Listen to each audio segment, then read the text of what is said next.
Hey, great tense. So in today's lesson, we're going to go over the present value of an annuity. And again, this is the last lesson and of the whole entire, I was going to say just the unit, but the whole entire course. So we have made it to the end. So I'm hoping that this lesson makes sense. We're just going to go over how to calculate the present value of an annuity, and that is basically it. And again, this topic is a little bit tough. I'm not going to lie to you. This is where some students get a little bit confused in financial math, but just bear with me to the end and hopefully it starts to make more sense. So what we're going to focus on is distinguishing between future value of annuities and present value of annuities.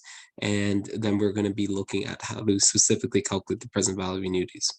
So an annuity, we already know this, is a series. And what I mean by series is kind of, actually, we already discussed this. A series we know is a sequence of numbers that where we're adding them up. So is a series of regular payments that are made over a certain time interval. And normally we have a special name for that. That time interval is normally called a term. It's how long a whole entire loan will last, right? So in an annuity, basically you're making regular payments over and over again, right? So you're making the payments of R over some interval of time, right? So we know how to find the future value of annuity. That's what we just did in the last lesson. So how do we find the present value? So we were focused on, having a set of regular payments and then figuring out what all of them accumulate to in the future, right? And that's what we looked at in the last lesson. So we were looking at what all these payments accumulate to in the very future. Now we're going to be working backwards. So what if I have all these payments and I actually want to figure out what are they all worth in the present, right? So we actually are going backwards in our timeline. So we're trying to figure out what the present value is here. So let's first figure out what the present value in annuity is. So by definition, the present value in annuity is the amount that you need to invest today in order for you to get regular equal payments over a specified time at equal time intervals, right? So essentially what we're saying is how much do you have to invest today? How much money do I have to put in today so that I can get regular equal payments or deposits over a specified time? So as an example, an easy example here, if I know I want to have $1,000, and actually we can let's just look at this example over here. If I know I want to have $1,000 at the end of each year, I want to be able to take out $1,000 from the end of each year. The question is, how much money do I have to put in my account today so that I can actually take out $1,000 one year after each year for the next 5 years? So that is what present value looks at. It's basically working backwards here, and we're saying, what are all these investments worth now? So I know, I basically know my goal. I know my goal is to get all those future payments of $1,000 at the end of each year for 5 years. So the question is, how much do I have to put in today so that I can fund that enterprise? What, if you want to think of it that way, that and basically fund that goal of mine. It's also defined, and again, depends on the context here. When we look at loans for cars, or we're looking at car payments or houses or mortgages, it's also the amount that you need to borrow or you finance. So this is the part that you're actually going to borrow or finance from a company today, so that you can pay off with regular equal deposits over a specified amount over at specified time intervals. So we're going to look at more examples of that. Basically, it's going to be the total cost of your piece of furniture or your car, whatever you're buying, right? So another way of writing this is that basically present value is the sum of all your present values of all the regular deposits, right? So this is actually very similar to what we did before. Remember when we were calculating future value, I said that you are essentially finding out what the future value of each of these regular payments was. So here we're doing the opposite. We're just finding out the present value of each of these payments. So if I look at $1,000 and I think to myself, okay, what's the present value of that? So how much, that's another way of saying that is, how much do I have to put in today so that I'm guaranteed to get $1,000 1 year from now? Well, what I do, and again, this is assuming it's 5% interest. What I'm going to do is I'm going to take 1,000, and I divide by 1.05. This ends up giving me $952.38. For the next one, I go back 2 years, because at the end of the second year, I want to figure out how much did I have to put in into my account today so I can fund the $1,000 2 years from now. So I take 1,000 and I simply divide by 1 plus I to the power of 2. And again, this is just coming from the formula. If you're kind of wondering where this comes from, there's a formula for present value, or we can call it P or PV for one lump sum. So actually, I'll call it P just to differentiate it from present value of annuity. Is simply equal to A, which is $1,000 that I want in the future, divided by 1 plus I to the power of N. So in this case, because I'm backtracking 2 years, the N here is going to be 2, and the interest rate is going to be 0.05. And again, that's just coming from the question itself. We're told that the interest rate is 0.05. And of course, the A value here is $1,000, right? That's how much I want to have 2 years from now. Okay, for the third payment, so at the end of the third year, I backtrack and I say, okay, well, how much is that payment worth? So I know I want $1,000 3 years from now. So how much did I have to put in my account today so I get the $1,000 at 3 years from now? So I take 1,000 and I divide by 1.05 to the power of 3, and that ends up giving me $863.84. And then same with this, I backtrack here and I say, okay, well, if I want $1,000 4 years from now, how much do I have to put in my bank account? I have to put in $822.70. And once again, I backtrack for the last payment there. And backtracking, I know I have to, for me to get $1,000 5 years from now, that means I have to deposit $783.53 today. Now, to find the total present value of the annuity, I would simply have to add up all these present values of each of the lump sums, right? So I'm basically finding the present value for each of the lump sums, and then I'm adding all the present values, right? Now, you can see that this is a bit of a pain to do, right? This is very time consuming, and you probably don't want to do this every single time. Luckily, just like before, there is actually a shortcut to finding out the formula for present value. So similar to before, we still use our knowledge of geometric series to work backwards to figure out what the sum of all the present values of the payments are. And we are basically going to do this to find out what the present value of the annuity is. It's not as nice of a formula, I'll be honest with you. It doesn't look as friendly. But if you are curious about how do we come up with that formula, you are more than welcome to check it out. It's on page 516. They kind of discuss how we come up with the formula. I'm not actually going to go through it with you, just because, to be honest with you, I want to make sure we make good use of time. Oops, sorry, accident went too fast there. I want to make good use of time, and I want to make sure we focus on the examples rather than the actual theory part of it, okay? But if you are curious yourself, I think it definitely helps to look at the proof there, so you can actually see where it's coming from.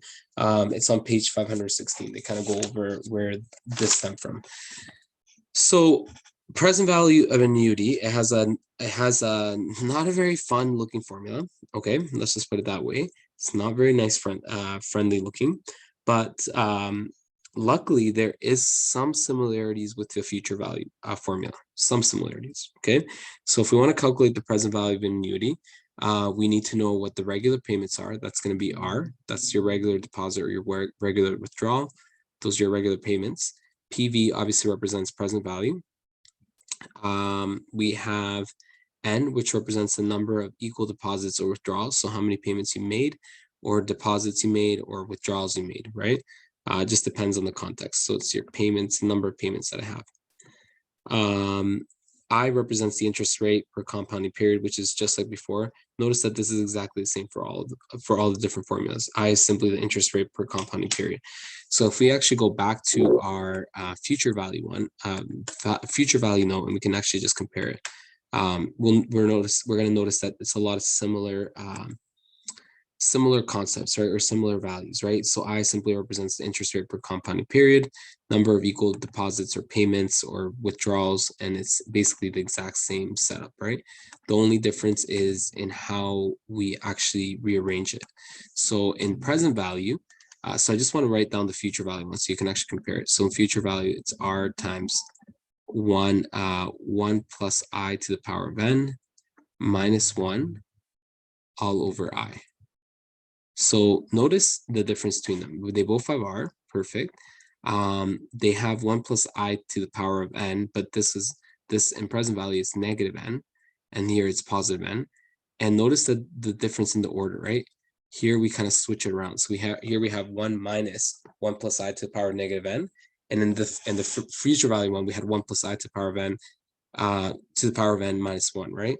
So again, the reason you switch the order, and hopefully this will make sense. If I have 1 plus I to the power of negative n, that's actually going to be less than 1. And if you're wondering how is it less than 1, because 1 plus I to the power of negative n, we know that that's equal to 1 over 1 plus I. So we know that this is definitely larger than 1. So for a fact, I know that this whole entire expression here is less than 1. So 1 minus a number that's less than 1, we know it's going to be positive still. And same with this one here. We know that 1 plus I to the power of n is greater than 1. And a number greater than 1 minus 1 gives me a number that's still greater than 0. So both of them are going to be positive. And I think I might have said that this is greater than 1. That's not what I meant. I meant to say greater than 0. And then, of course, the interest rate, is the same for both of them. So there are some similarities. And just like we did with future value, and I mentioned this already, you always want to be able to calculate this quotient first before you actually multiply by r. And again, the reason I suggest doing this for a couple of reasons, it's actually easier to follow it that way. And it's also makes it a bit more clear as to whether you're on the right track or not. And again, this is because we can compare this factor right here tells us how much less the total of the present values of the deposits will be compared to the total sum of deposits. So this right here, we know has to be less than the total number of, that has to be less than the total number of payments that we make, right? So we know it's going to have to balance out. So we can use that to verify if our answer is kind of on the right track or not. So how do we determine the interest paid? Well, luckily, this is extremely similar to what we did in future value. You're going to see a lot of similarities. It's just with the word problems that they get a little tricky here. So with if you think about an easier example, let's go back to that example we had at the very beginning. We had $1,000 that we end up depositing. We want to have $1,000 at the end of each of the 5 years. I'm going to get lazy here. I'm going to say just 1,000 like that. So if we backtrack here and we figure out how much all these payments are worth today, that's going to give us the present value, right? So the first question is how much money did you actually put into your account? Well, or withdraw from my account. Well, if I'm going to withdraw $1,000 for 5 years, that means that the total amount of withdrawal or deposits I made, but in this case, it would be withdrawals because I'm withdrawing the $1,000 from it. The total amount from the withdrawal would be 5 times 1,000, right? And I hope that makes sense because there's 5 payments of $1,000, so that's $5,000. And then the question is, how much more money did you how much money did you end up having? What was the interest that you actually have to pay for that, right? So to find out the difference, you pay for it, you simply take the present value of your annuity, and you find the difference between that and the total value of your regular deposits. So you're just comparing the total amount of your withdrawals with the present value. So you're just comparing how much more it is. So in our case, it should make sense that the total number of that the present value would be less than the total amount that I had to deposit, right? So it makes sense that this is going to be greater than your present value, right? So that means that your interest earned is going to be greater than 0, which obviously makes sense, right? Because we don't want it. Would, again, always think to yourself, would you ever want an interest earned that is less than 0? No, that doesn't make any sense because, again, why would you even invest in an account if you don't actually end up earning any interest? You want to make sure that it's at least positive interest earned. So again, you should always verify that the ratio, that this factor itself, 1 minus 1 plus I to the power negative 1 over I, is definitely less than n, right? That's what you want to be careful with. And again, you don't have to do that, but I just personally think it's helpful to do a quick little check. So let's look at an example here. So Emily is setting up an RSP account that pays, to start saving for retirement. So RSP, if you never heard of that, is basically a retirement savings plan that you set up. to prepare yourself for retirement. So in RSP, what you want to do is you want to kind of put in some money today so that you are guaranteed to be able to deposit or withdraw $1,500 after so many years, right? So let's say in this case that I have $1,500 that is being withdrawn at the end of each month. So I'm going to go by months here.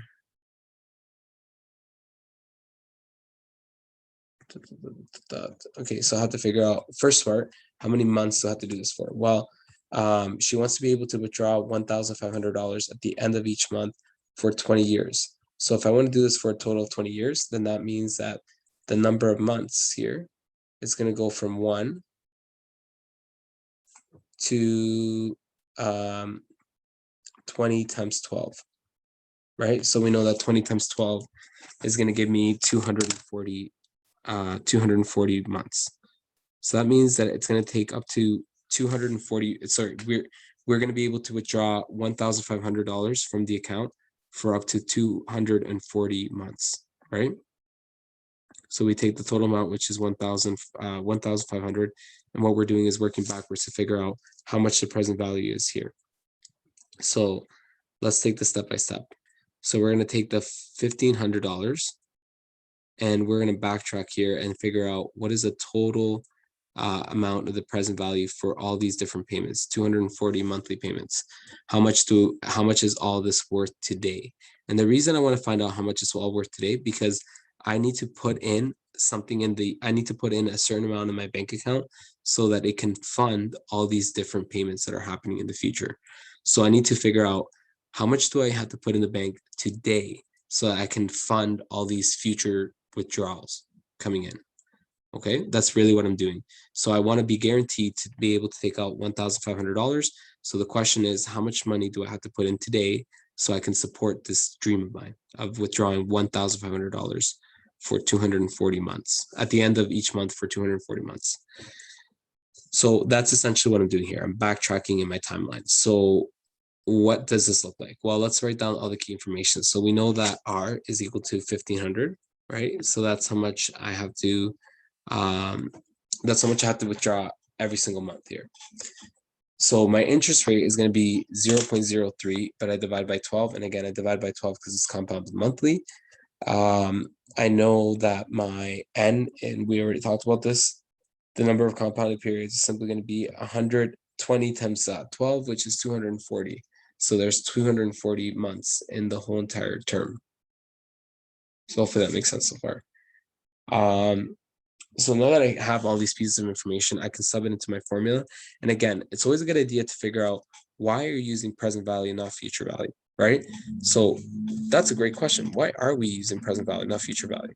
Again, even though the payments are happening in the future, and this is where people get thrown off, because they look at this and say, but I don't need that money now. I want that money in the future. But again, it's not about whether you need that money now or in the future. The question is, where are all these accounts going towards? Like, what direction are they moving towards in a timeline? This is why it's helpful to do a timeline. Well, we can see here that they're all moving towards the present value, which is today. Because I need to figure out how much money I have to put in today so that I can fund all these future goals that of mine of taking out $1,500. So because I'm working backwards in my timeline, then I'm looking at present value. So in my case, I have $1,500. We multiply this by 1 minus 1.0025 to the power of negative 240, and then I divide by 1.0025. And again, this is my periodic compounding interest. Periodic compounding interest. Compounding interest. So let's say periodic interest rate. Okay, so what I'm going to do now is I'm just going to sub this into my calculator and figure out what the total answer is here. So again, I have $1,500 multiplied by, and again in brackets, 1 minus 1.0025 to the power of negative 240. And then I divide this by 0.0025. Okay, so again, grab a calculator and let's figure out what this gives us. So we have 1.0025. And again, I'll show you on a calculator how to do this.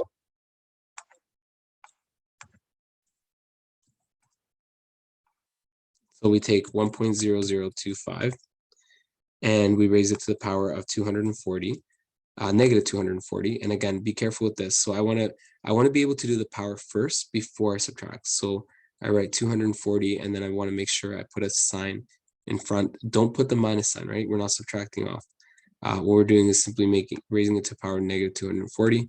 This ends up giving me 0.549222 and so on. Okay, so I have two options. I can either take this number and subtract it from 1, but then that means you have to write this number down, store it in your memory, and that seems to be a pain.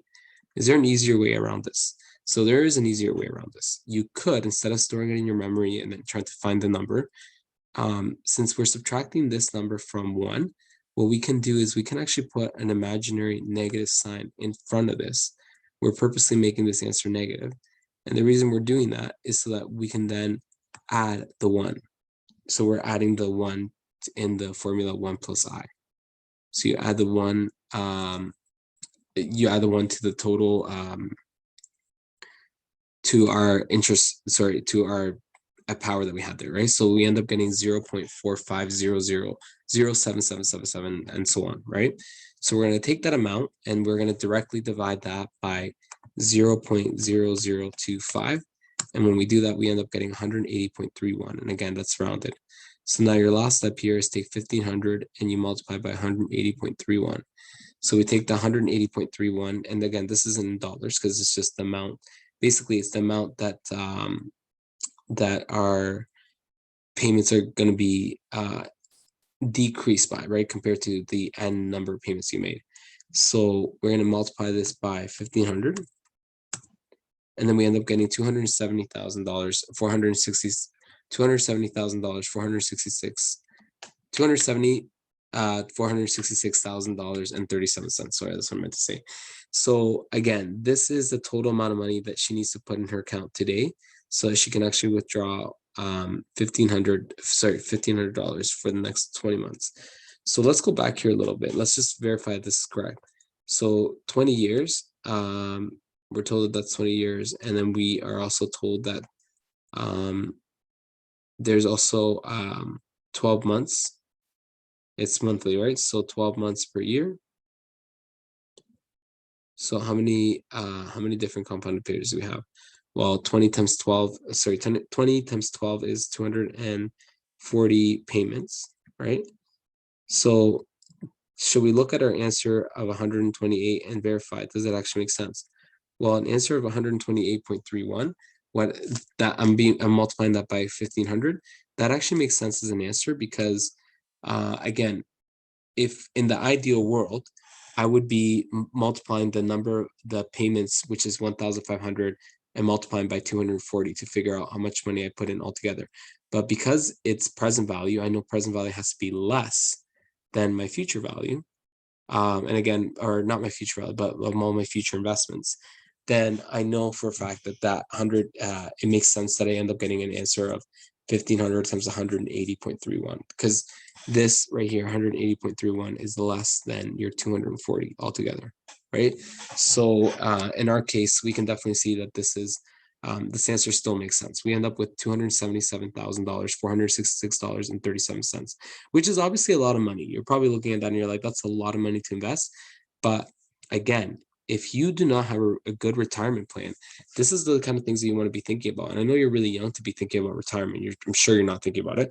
And if you are, that's amazing. But most of you are probably not thinking about retirement. But when you get older, so if you have a retirement plan with your work, then you don't have to worry so much about it because it's provided for by work.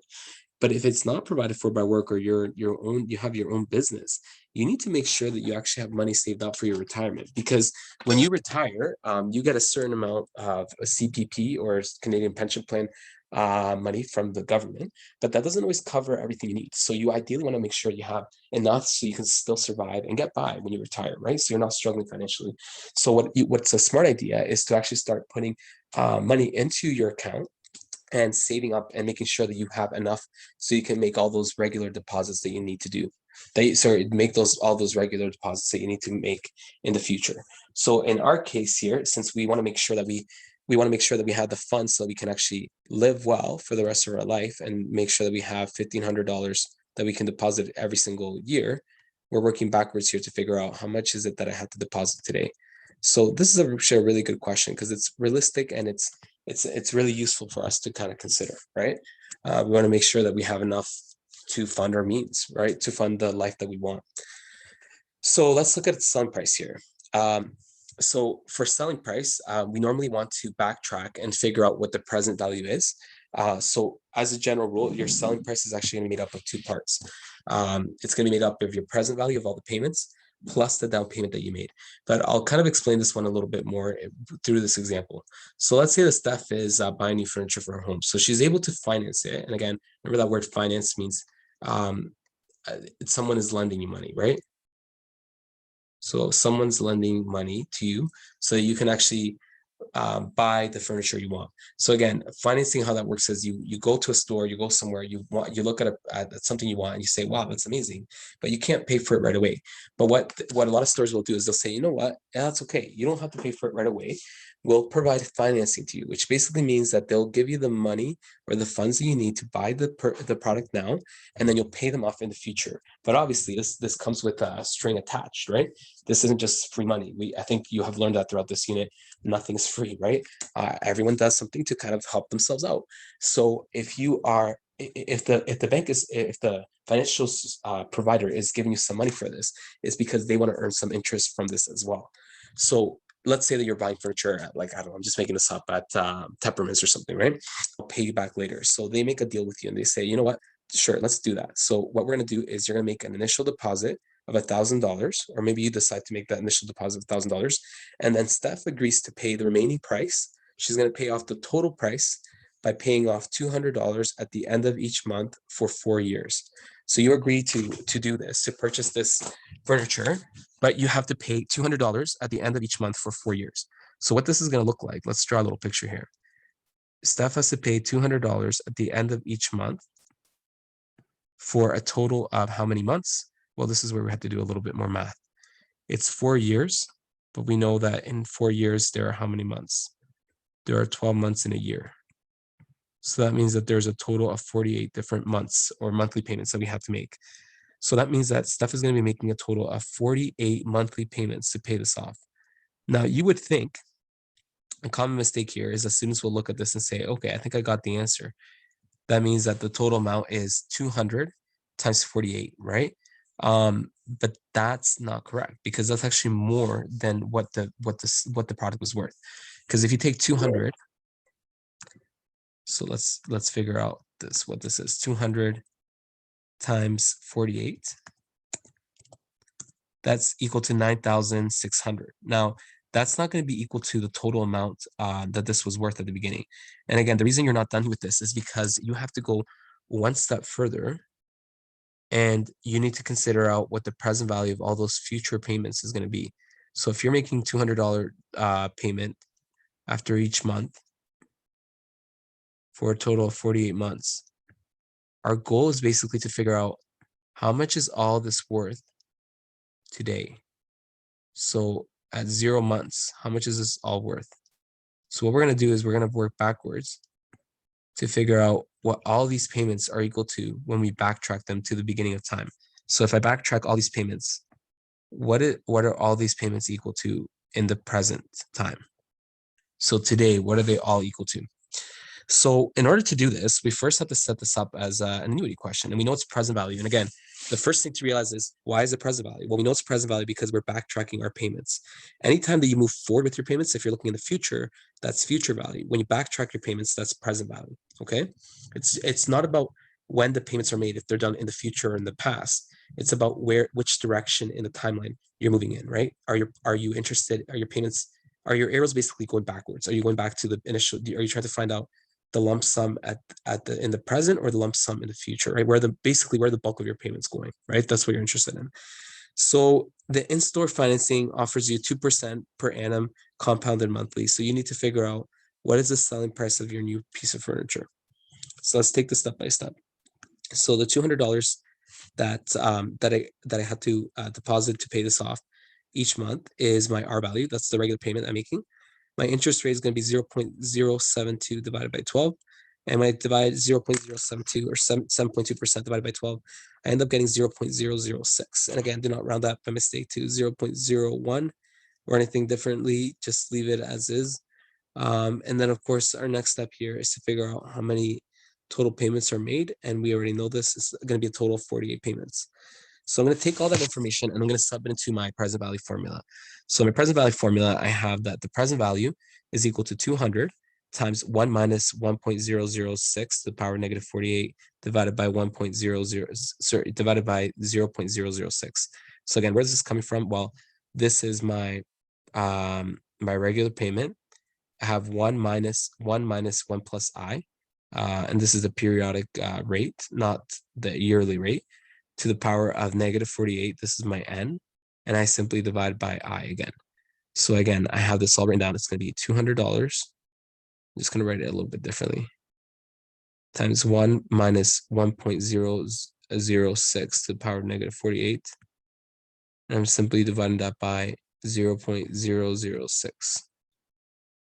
Okay, so I need to figure out what this part is equal to first, this ratio here. So I'm going to grab my calculator and figure that out. So I'm going to cover this up so you can't see the answer. Okay, so I have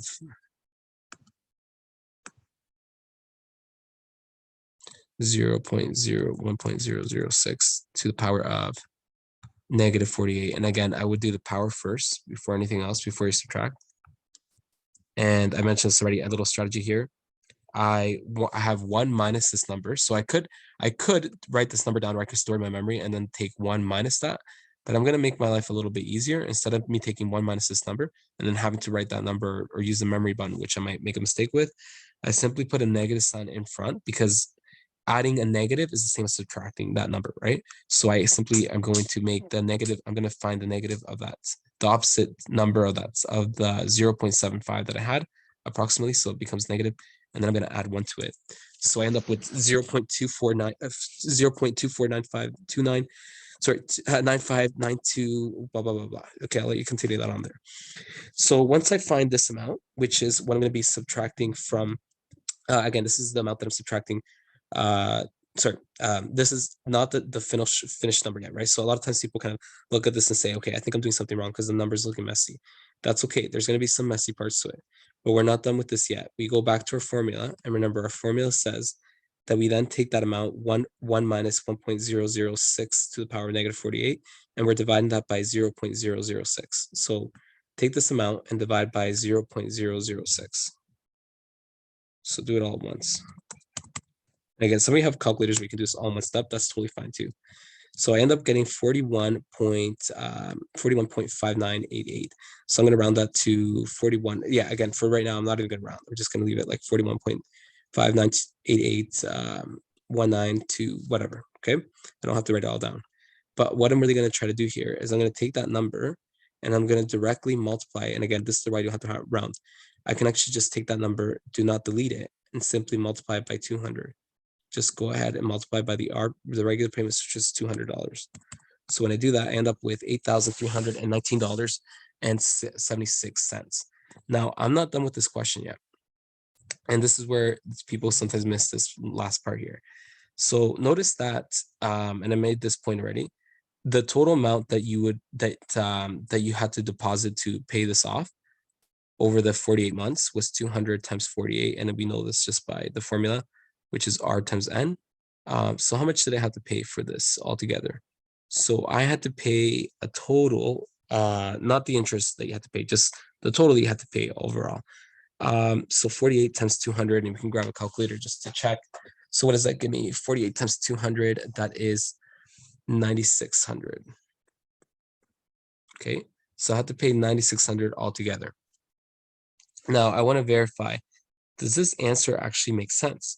Well, you're looking at this right here. The present value should be less than this future value, right? And again, we know that because we talked about how the present value is always less than the future value. So it makes sense that my present value here is less than my future value of 9,600. Now, there's one extra little thing that we tend to forget about. The present value of the loan, just the loan, was $88,319.76. But because we also, on the same day we bought it, we made an initial deposit of $1,000. We have to also take that into consideration. So that initial deposit of $1,000 is also part of the cost of the furniture. So I hope that kind of makes sense. That if you're paying that financing company back for lending you money to buy the furniture, you obviously we ended up finding that the present value of all those payments was $8,319.76. That means that's how much the furniture was worth if you had bought it on the spot. So if I had bought all this furniture on the spot, let's say I didn't have to use any of those regular payments, and I said, scratch that, you're just going to pay fully for it. You're going to pay the full amount today, right? Let's say they told you, okay, pay the full amount today. If that was the case, you would have been paying $8,319.76.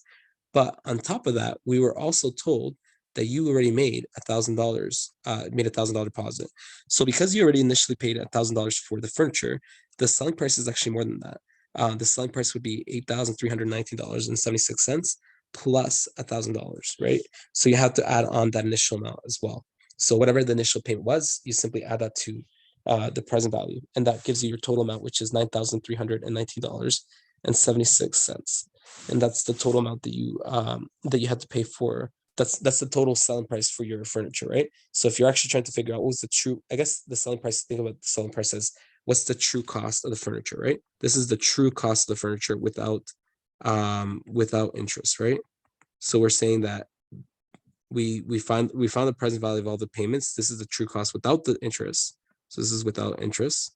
But then we had to go one step further. We were told in the question that you already paid $1,000. So not only is it worth $8,319.76, it's actually worth $9,319.76 because you have to add on that $1,000 that you already paid for the furniture. So I hope that kind of makes a little bit of sense. I know that this question is a bit tricky, but hopefully that's starting to make sense there. Okay, now let's look at an example with mortgage. By the way, these two examples, the selling price and the next one, the mortgage, are 100% going to be on your test, okay? So you definitely want to make sure you go over those two examples. Let's look at an example with mortgage.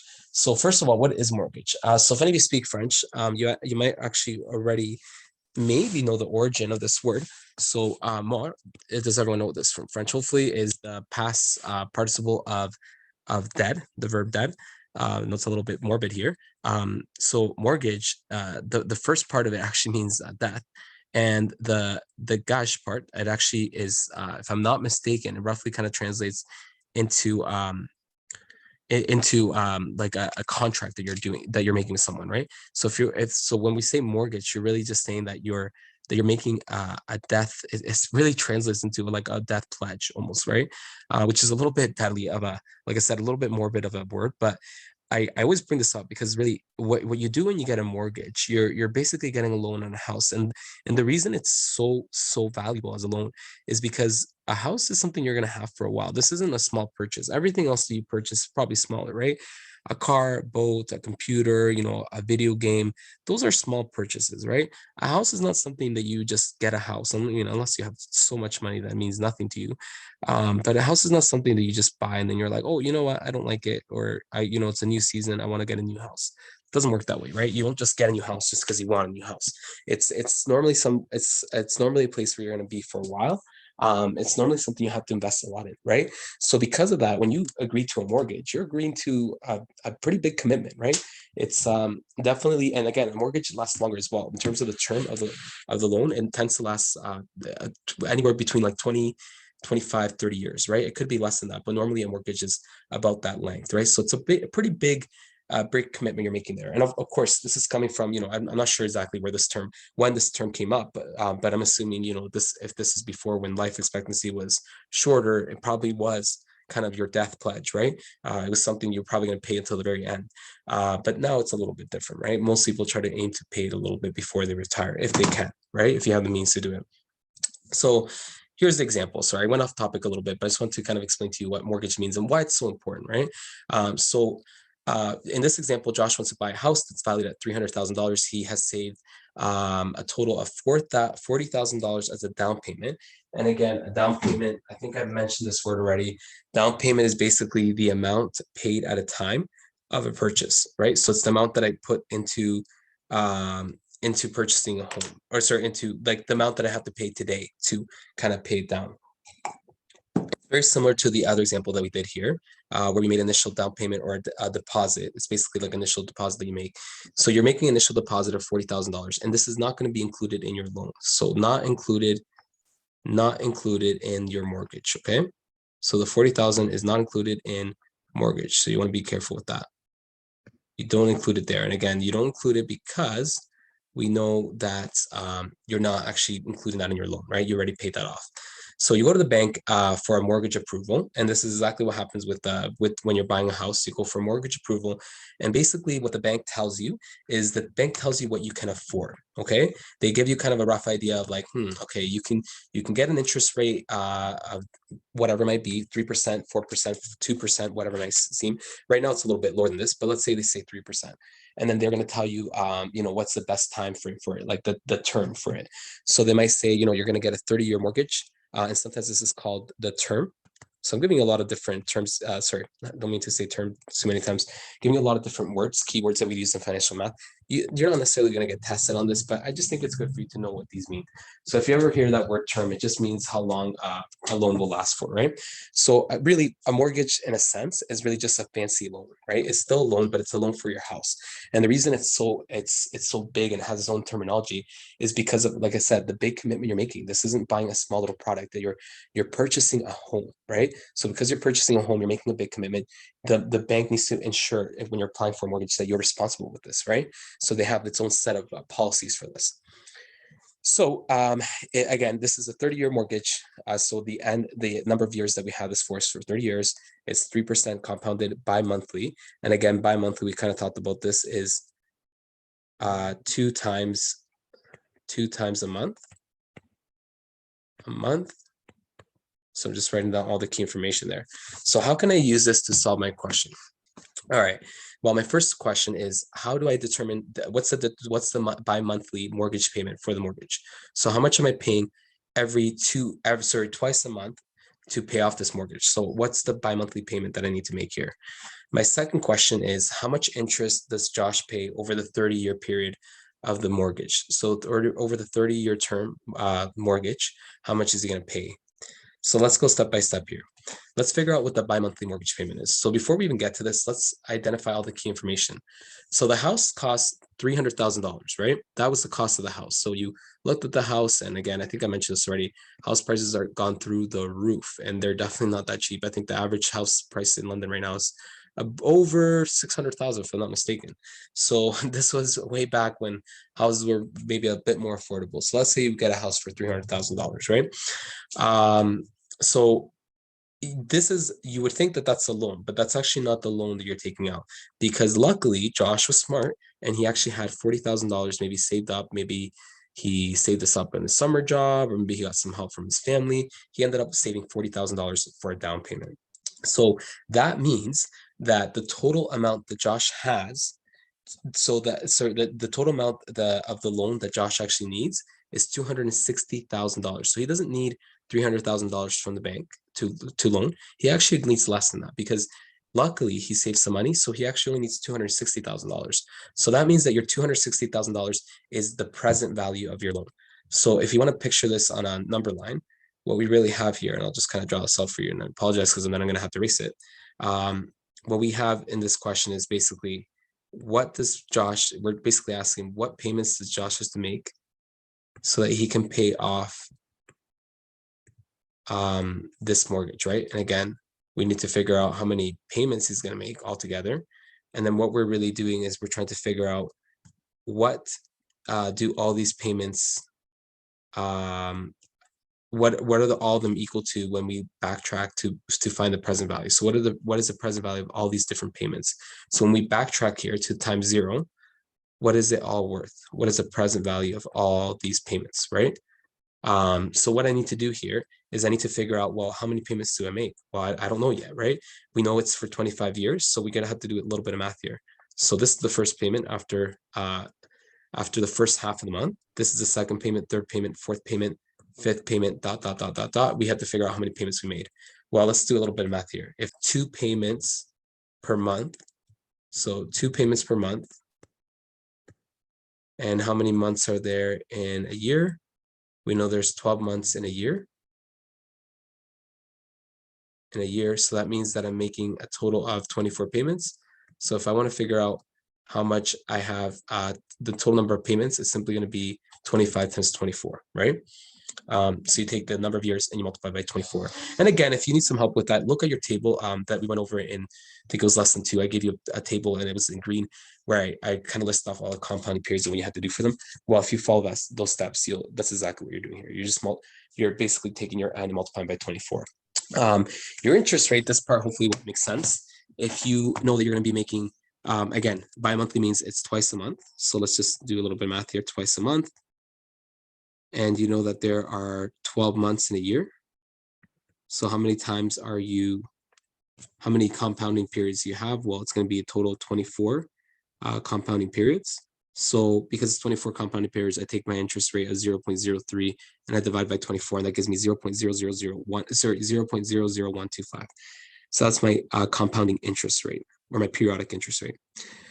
So now what I want to do, I'm just going to erase this so it's more clear. Oops, and sorry, I just realized I did the math wrong here. If I'm not mistaken, this question was for 30-year loan. Sorry, I assumed it was 25. I assumed it was 25 because that's a little more common. So because it's not 25, sorry, I apologize for that. It's actually not 25 times 24, it's 30 times 24. So 30 times 24 gives me a slightly different answer, 720. So that means that I have a total of 720 regular payments. So it kind of looks like this. 720 regular payments. We don't know how much they are, but what we do know is that if I backtrack all these regular payments back to time 0, so what I mean by backtrack is I calculate what their present value is and I add them all together. If I backtrack all these different payments, I'm going to find out what the present value is, which is also known as your basically the loan that you ended up taking, or the loan or the mortgage, right? So what was the total for the mortgage? So again, remember that Josh didn't actually need to borrow $300,000, right? He didn't have to take the full loan. So because he already made a down payment of $40,000, so it's actually going to be less than that. It's only going to be $260,000. So my goal now that I know what my present value is, my goal is to figure out what R is. So I simply sub in what I know into my formula. So I take 260,000 and I sub it into my present value. I take R, I have no idea what R is, but that's okay. And I'm multiplying this by 1 minus 1.00125 to the power negative 720. And I divide this by 1.00125, okay?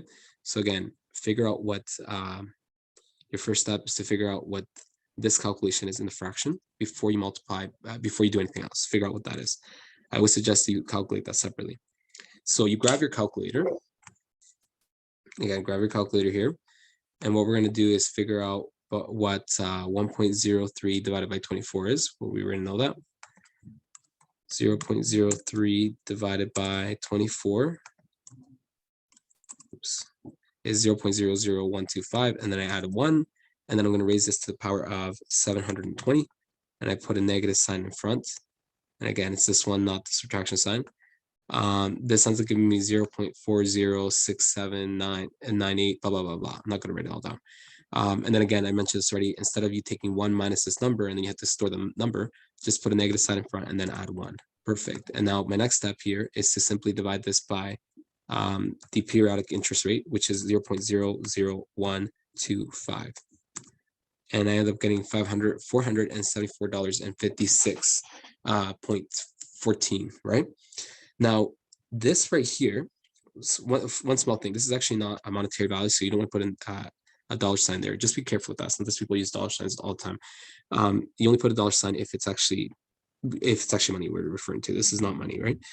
So what we know is that this is basically showing me how much less the present values of these payments are compared to if I had the payments in full, right? If I looked at them from the future value. So kind of comparing how much less they are by comparison. So we can see here that this is definitely less. because again, if this was future value, if it was just a normal question, I wasn't changing any of the numbers, it would simply be R times 60, right? So you have R equal payments, and you have, sorry, not 60, 720. So in our case, whoops, I don't know what's going on there. In our case, we are simply multiplying this by 474.656, right? Which still makes sense because that number 474.56 is still less than 720. So it makes sense that this would be less than 720, right? So again, don't stress about this. If you're kind of getting confused what I mean by this, looking at this factor, don't even worry about it. Just ignore me. This is just I personally like to do this to verify if I'm on the right track or not. So what I'm going to do next is I take this number, which by the way, I did not delete from my calculator. Still my calculator. Don't delete it. Leave it as it is. And I'm simply going to take 260,000 and I'm going to divide by that number. So again, if you don't have a good calculator, you don't know how to use a memory button, feel free to write down as many digits as you can. But again, I said this, don't round until the very end. So I would seriously write, if you're not gonna, if you do have to write down and you can't use a memory button, I would actually write down at least 4 or 5 decimal places, right? I would write as many as I can. And then at the very end, the last step, then you can round to the nearest penny, right? Which is 2 decimal places. So now we have $260,000, $260,000.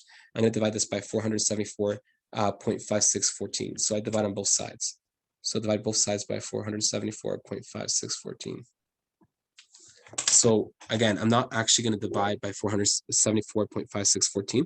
I'm going to take that amount and I'm just going to store it in my memory. So to store it in my memory, I go to M plus, add memory.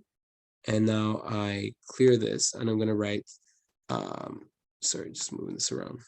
I'm going to take $260,000 and I'm going to be dividing by the memory here. So memory recall is this number right here. It's perfect. That actually works. So sometimes it doesn't work, but so take 260,000 divided by the memory recall, which gives me a total answer of $547.87. And again, that should make a little bit more sense. So that is the total amount that you're going to have to pay twice, not every 2 weeks, twice a month so you can pay out this house. So notice that this is different, by the way, but semi-monthly is different than bi-weekly. I don't know if you ever heard of bi-weekly. Bi-weekly means that it happens every 2 weeks. So if it occurs every 2 weeks, oops, it's supposed to say every 2 weeks. So if it's bi-weekly, it's kind of the same idea. You take the 52 weeks in a year. I almost forgot how many weeks there are. So you take the 52 weeks in a year and you simply divide it by 2. So if there's 52 weeks in a year, that means that there are a total of 26 bi-weekly payments. Okay, so it's just a little bit of a change there. So just make sure you're kind of aware of that. So sometimes we could technically switch to bi-weekly, although bi-weekly is not, I tend not to use it as much. So you might see semi-monthly or bi-monthly as another common scenario, okay? So if Josh makes 720 mortgage payments of $547.87, we're going to use this to help us figure out how much interest he's going to pay. So again, the total amount that Josh had to pay was $547.87, which is our R, multiplied by how many payments did we have to make? It was a total of 300 payments. So sorry, I keep saying 300. 720, right? That's how many payments we made. That's the N. So I'm going to multiply this by $720. And now I'm going to take this amount and I'm going to subtract off the present value. So my present value, which is basically how much did I use, how much money did I borrow from the bank to buy this house? That's $260,000. So I'm just finding the difference between the total amount that I had to pay the total amount that I paid to pay off this house minus the $260,000 that I had to borrow directly on day one from the bank. So I take $547.87 and I multiply by 720. So $547.20. Again, just grab a calculator for this, and 87 cents, sorry. Oops. 87 cents times 720. And I'm just going to subtract off $260,000. So I end up getting $134,466.40. And just verify that you did that correctly. So that is my total amount, $134,000, $134,466.40. So that is how much total I had to pay, not overall. That is the total that I had to pay in interest. So this is actually pretty crazy to think about it, because this house wasn't actually that expensive. It was only $260,000, and the mortgage itself, it was actually worth more. It was worth 300,000, but again, the mortgage itself was $260,000. But notice that this amount here is only interest. Okay, so there's nothing else, only interest. So this $134,466.40 is just the amount that I had to pay on interest alone.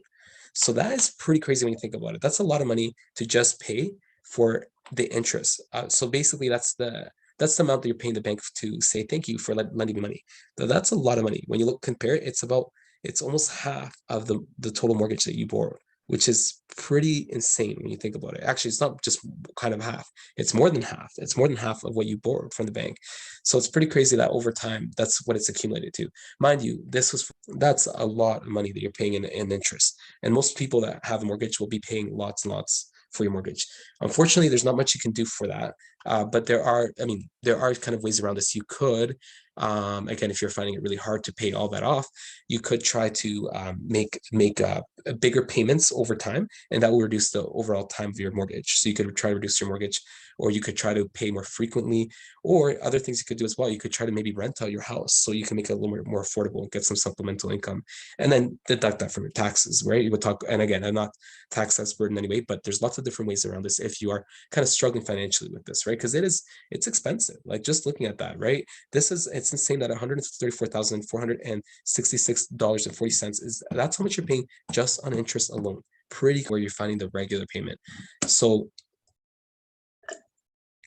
another loan example. A lot of these present value questions, a lot of them deal with loans. It's not always going to be loans, right? And I feel like sometimes people get kind of in a mindset that it always has to deal with loans. Not necessarily, right? We will talk about kind of the difference between the two of them. So it's not always going to deal with loans, right? So if I have a student, Mitchell, who is getting a student loan of $15,000, 8.5% compounded monthly, he wants to pay this loan over 5 years. The first payment needs to be made 1 month from now. So we had a similar question to this, by the way, in lesson 3. But if you recall, in lesson 3, it was a little bit different because the student was paying that off. Basically, we're kind of working backwards to figure out. So the student was paying that off in one payment, and then we had to figure out what was the original loan. Here, it's a little bit different. We have a similar question. We're told what the original loan is. This is the original loan, and our question now is how much money if we're paying this in installments, because maybe most people won't have like a big lump sum amount to pay off, but what they'll do is they'll have like smaller amounts of money saved up in their account that they can pay gradually, right? So instead of paying it all at once, you can pay it monthly. So what's happening here, and I'm going to draw a picture here. Well, actually, let's just figure out what the questions are. So first question, what is Mitchell's monthly loan payment, right? So how much is he paying per month? Second question, what is the interest that Mitchell must pay over the term of the loan? And again, what I mean by the term of the loan is basically during the whole time that he has the loan, right? During the whole time he has the loan. So every now and then you'll see some words that are highlighted, right? And those are kind of like more financial math words, right? So if I talk about the term of the loan, it's basically how much does he have to pay for during that whole time he has the loan. And at the end of 1 year, Mitchell decides, and this is the last question here, he decides that he wants to pay off the rest of the loan, right? Maybe he's kind of done with it. He doesn't want to keep paying off these loans. And who knows, maybe the scenarios change, right? Maybe he won the lottery, maybe his parents gave him a lot of money all of a sudden. Who knows, right? Maybe he found out about a rich uncle and his rich uncle helped him pay it. Who knows, right? We don't know the scenario. Or he worked really hard in the summer and he paid it all off, right? He worked all summer and was able to pay it off a lot faster. Whatever the scenario is, he's able to pay it off faster. So the question is, if he can pay it off in 1 year instead of 5 years, how much interest does he save by repaying it in 1 year versus 5 years? So that's the last question we're going to look at. So first thing, before I even start this question, let's just draw a picture. You don't have to draw a picture, but my personal opinion, I think it really does help. It helps to visualize what's actually going on here. So we're told that he has to pay back a loan of $15,000, and this is at time 0, right? This is where we're kind of backtracking to, and we not want to figure out how much is his payment going to be so that he can pay off this loan of $15,000. And this is monthly, right? So we know we're going by months here. So I'm going to write months. So we want to think to ourselves, okay, I'm going by months. How many? So it's over 5 years. So let's do a little bit of math here. 5 times 12, how many, because then again, why am I doing 5 times 12? Because I have 5 years. So 5 years multiplied by 12 months a year. I know you see me do this a lot, but just want to make sure you got this. That means it's a total of 60 months. So that means that this is going to be a total of 60 months right here at the very end. He's gonna make his last payment and hopefully have everything paid off. He'll have paid off the $15,000. So the question now is, how much does he need to pay each month so that when he backtracks all these payments, all 60 payments, all 60 monthly payments, when he backtracks them and calculates the present value, he ends up getting $15,000. So my goal is, what is, if my present value is $15,000 altogether, and my interest rate is given to me at 8.5% compounded monthly, and I have this for a total of 60 months, right? So 60 compounding periods. How much does each monthly payment have to be so I can pay that 15,000 present value off? That's really what I'm doing here. So again, my present value of the loan is $15,000. There's no extra thing I have to do here. I don't have to subtract or add anything here because we are told directly that this is how much Mitchell is borrowing from the bank. So the present value of the loan is $15,000. The interest rate is 0.085, but we divide by 12. And again, why do we divide by 12? Because there are monthly payments. So because there are monthly payments, that means we're compounded monthly as well. Because again, we're assuming this is a simple ordinary annuity. So we are going to simply divide by 12. The next part, we know that the total amount that the total number of payments that we're making is 5 years times 12. We already did this, which is a total of 60 months.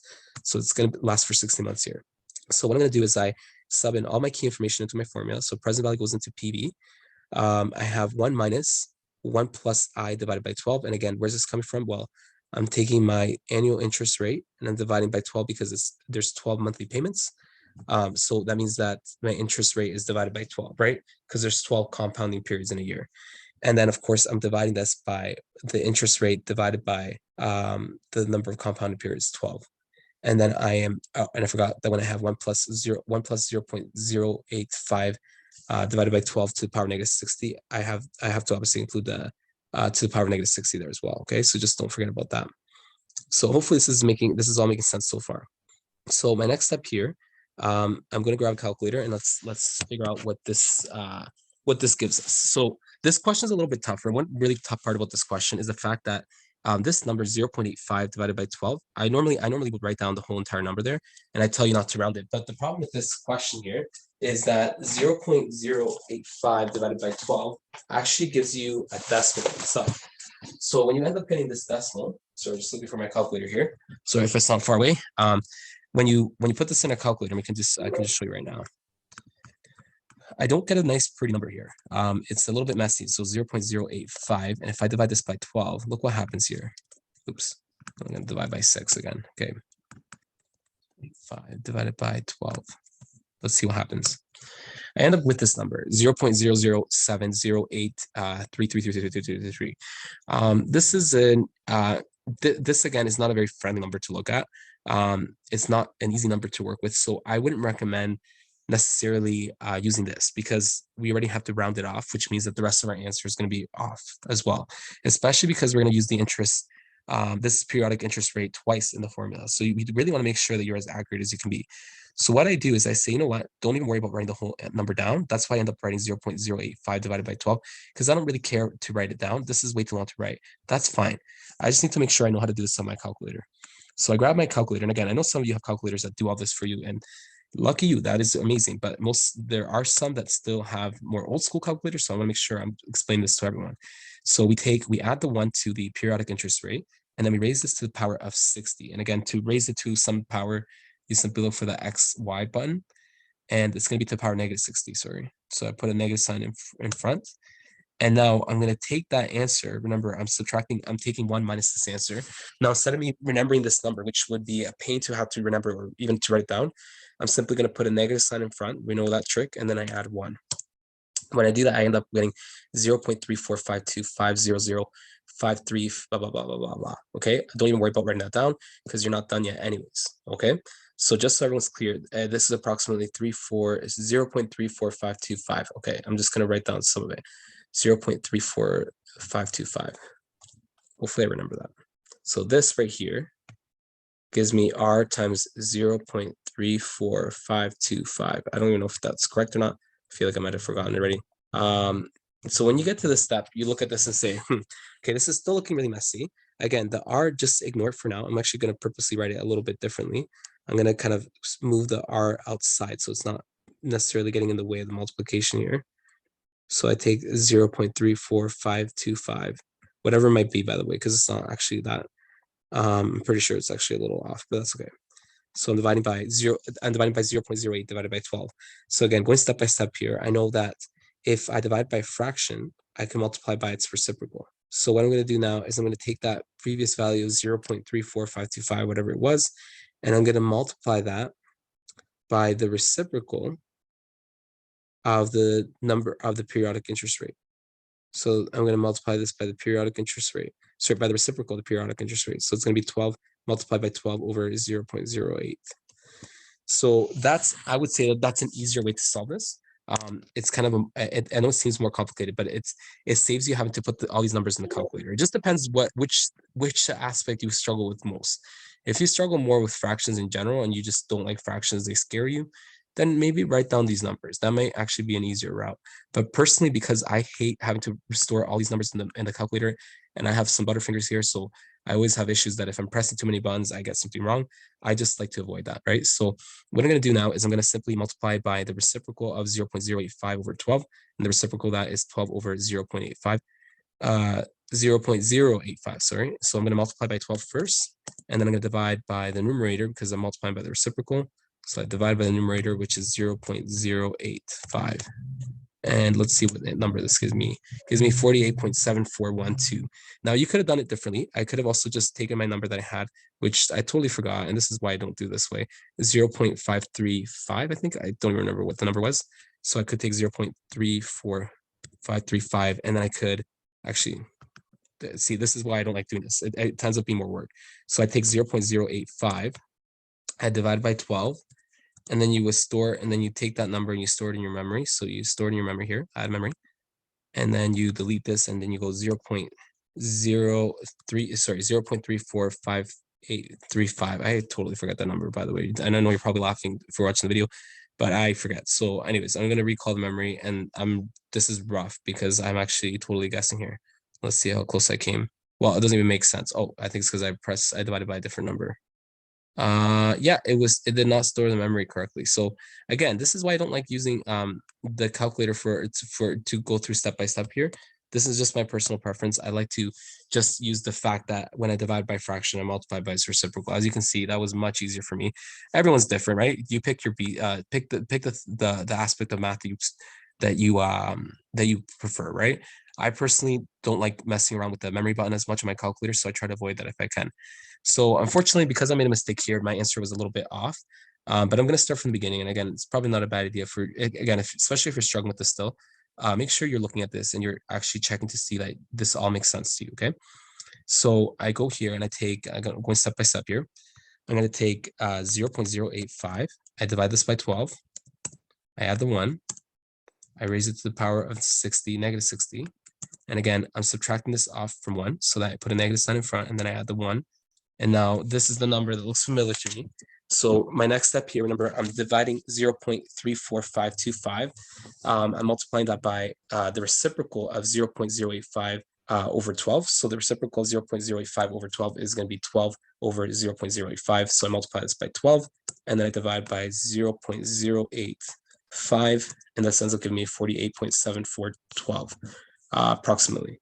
So what I want to do now is I hope I can do this. I want to add this to my memory, which means that I'm basically asking my calculator to remember this for me, okay? I say, hey, calculator, remember that for me, please, okay? Because I don't have time to memorize it. Or worst case, write down a couple of digits so you have it stored. So now what I'm going to do is I'm going to take 15,000. Let's hope this works. And I'm going to divide by the number that I stored in my memory. So to ask the calculator to recall that memory, I press MR, memory recall, and it's not working. So I'm not sure. Sometimes it works, sometimes it doesn't. I think it's because there's another memory that's been there. That's actually, again, I apologize, guys, that you have to see this every single time. But you know what? I'll just skip over because I don't want you to waste more time looking at how to do the calculator steps. I think most of you know how to do this. So I'm going to take 15,000 and divide by 48.74 7412. I rounded it off, and this ends up giving me $307, dollars and 75 cents there. So that is the total amount that I have to make. That's the total payment that I have to make every single month so that I can pay off that loan. So that's going to be the monthly payment that I need to make to pay off this loan here. So we're not done with the question yet. The next part of the question asks you, what was the total amount? Oops. Went too far. Second part of the question asks you what is the interest that Mitchell must pay over the term of the loan? So how much interest does he pay, the interest amount that he has to pay over the time?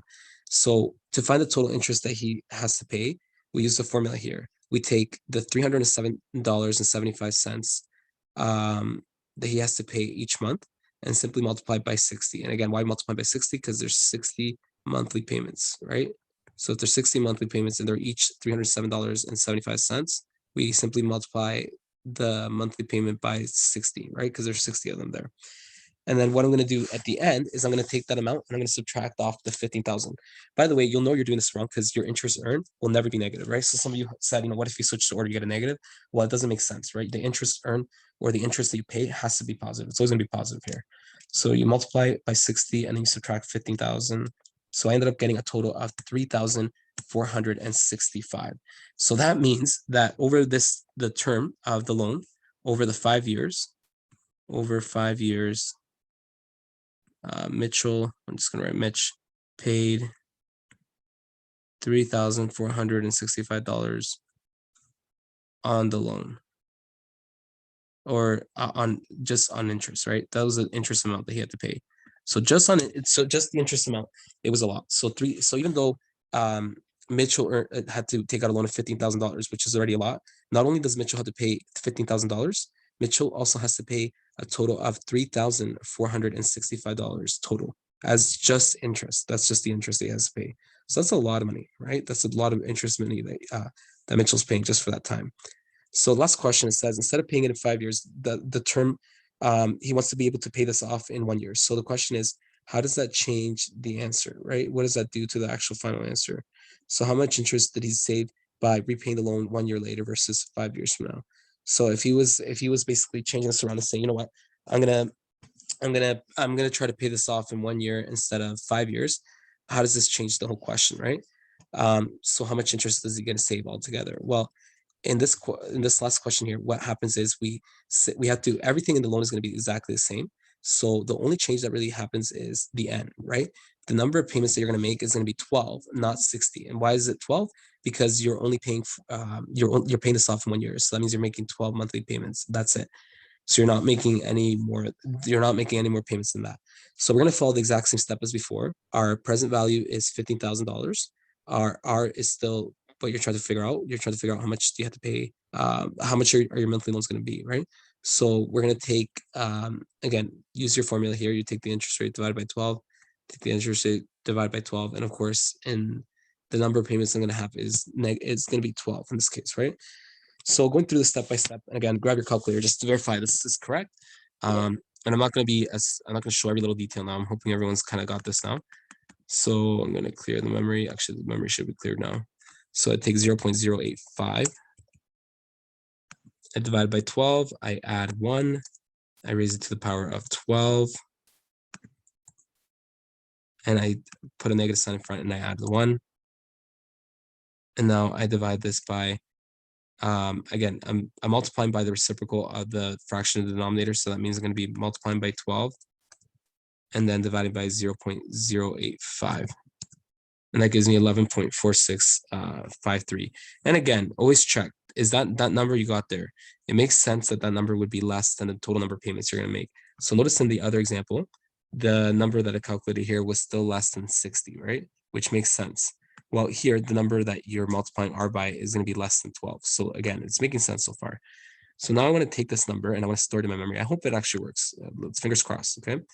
So I stored it in my memory, and now I'm going to take $15,000 and I'm going to divide it by the number that is in my memory.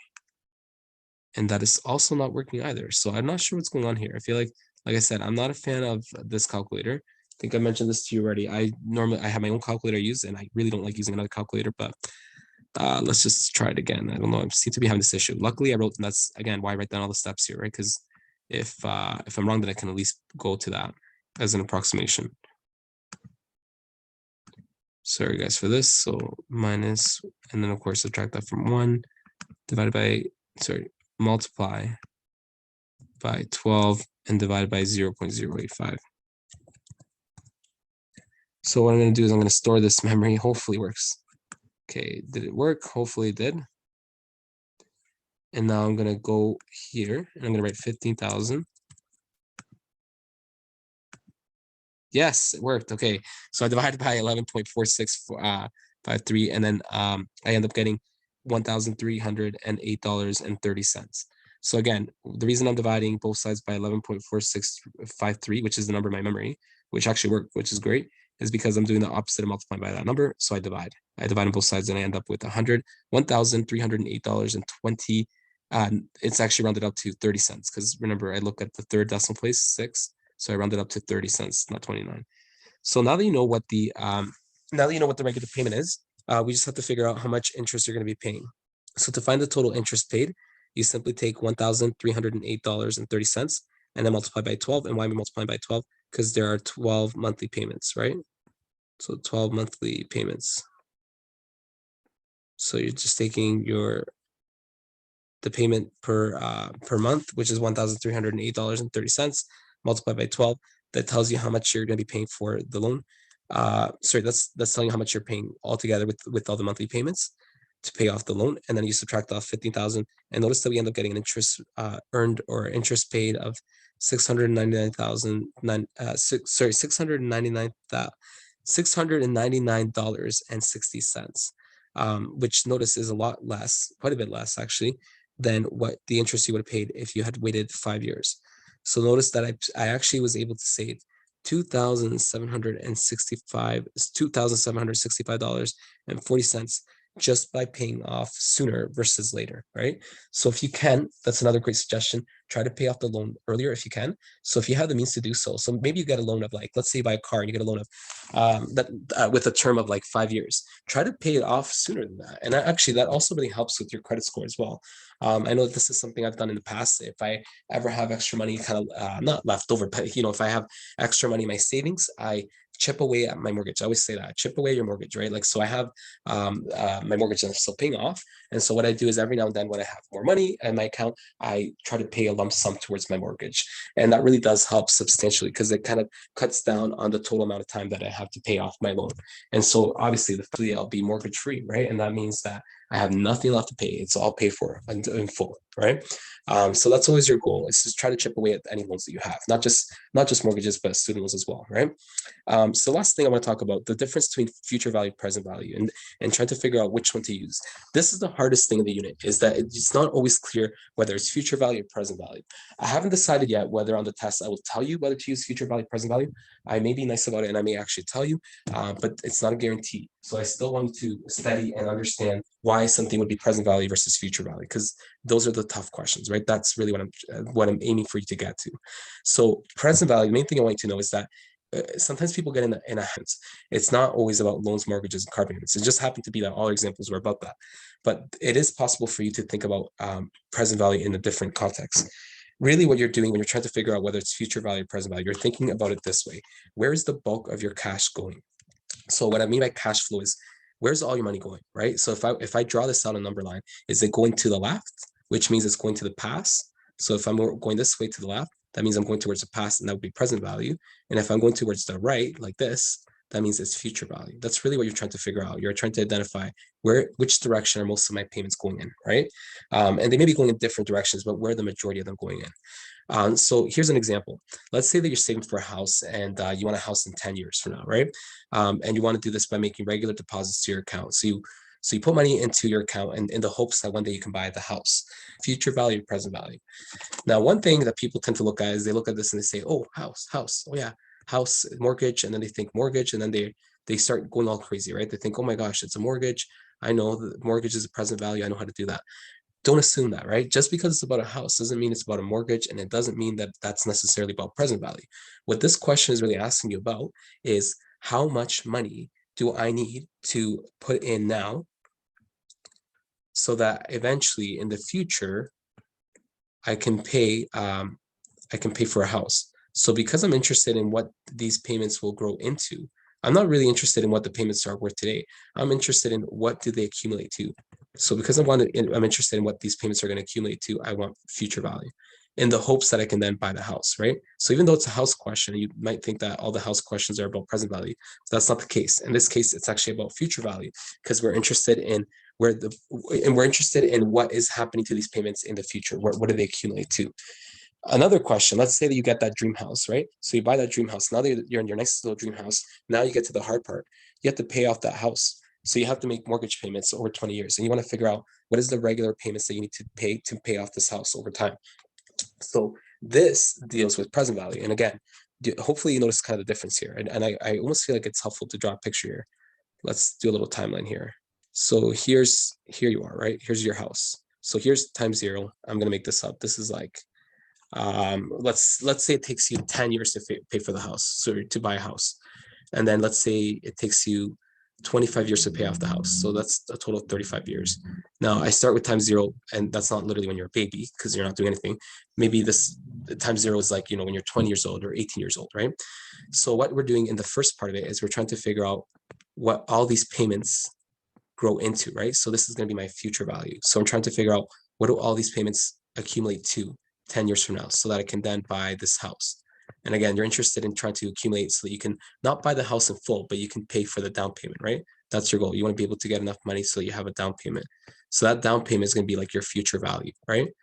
And then the second half of the question is then asking, now that I bought the house, right, and I knock off the down payment because I don't have to use that, I have now a mortgage. The mortgage you have to pay off, right?